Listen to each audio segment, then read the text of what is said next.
আগামী বছর সোহরাওয়ার্দী উদ্যানেও বইমেলা অনুষ্ঠিত হবে বলে আশা প্রকাশ করেছেন সংস্কৃতি বিষয়ক উপদেষ্টা মোস্তফা সরওয়ার ফারুকী। সচিবালয়ের সাংবাদিকদের প্রশ্নের জবাবে তিনি এসব কথা জানান। ইতিমধ্যেই এ বিষয় নিয়ে সংস্কৃতি, গণপূর্ত ও মুক্তিযুদ্ধ মন্ত্রণালয় একসাথে বৈঠক করে ঐক্যমতে পৌঁছেছে বলেও তিনি জানান। বলেন, নতুন বাংলাদেশ সব ধর্ম, ভাষা, সংস্কৃতির মেলবন্ধনের চিত্র উঠে আসবে ও তুলে ধরা হবে।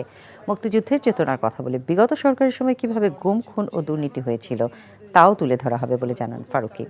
15 নভেম্বর সব জেলাতে গ্রুপ থিয়েটারের যে প্রতিবাদ সমাবেশ করার কথা ছিল, সরকারের পক্ষ থেকে নিরাপত্তা নিশ্চিত স্বাধীনভাবে কাজের সুযোগ সৃষ্টির ঘোষণায় তা প্রত্যাহার করা হয়েছে বলেও জানান উপদেষ্টা।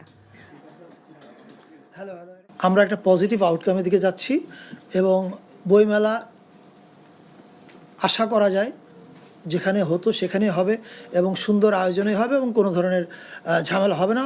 ইতিমধ্যেই 3 মন্ত্রণালয় একসঙ্গে এটা নিয়ে কাজ করছে এবং 3 মন্ত্রণালয়ের সভা হয়েছে, সামনে আরও হবে। আশা করা যায়, ইয়েস।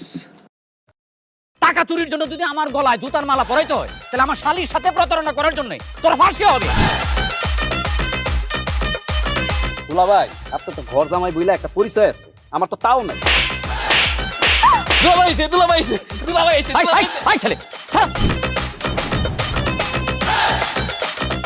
রাজনৈতিক ফ্যামিলির মেয়ে হয়ে ওই কাজ করবে। যারে পাবো আরে পিটাবো, রক্তের নেশায় ধরছে, রক্তের নেশায়, কাঁচা রক্তের নেশায় ধরছে। তোমার এই পলিটিক্স আমার বাম পকেটে থাকে। পাঁচদের বউরে ঝামেলা পাকাই। এই বেটাই, আমি তখন বিয়ে করিনি। দুইটার আমি গুলি করে মারু।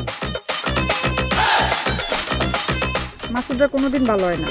আপনার পোশাক আশাক দেখে কিন্তু আপনার তালুকদার বংশের লোক মনে হয় না আব্বা, আপনার মনে হয় যে আপনি ফকির বংশের লোক।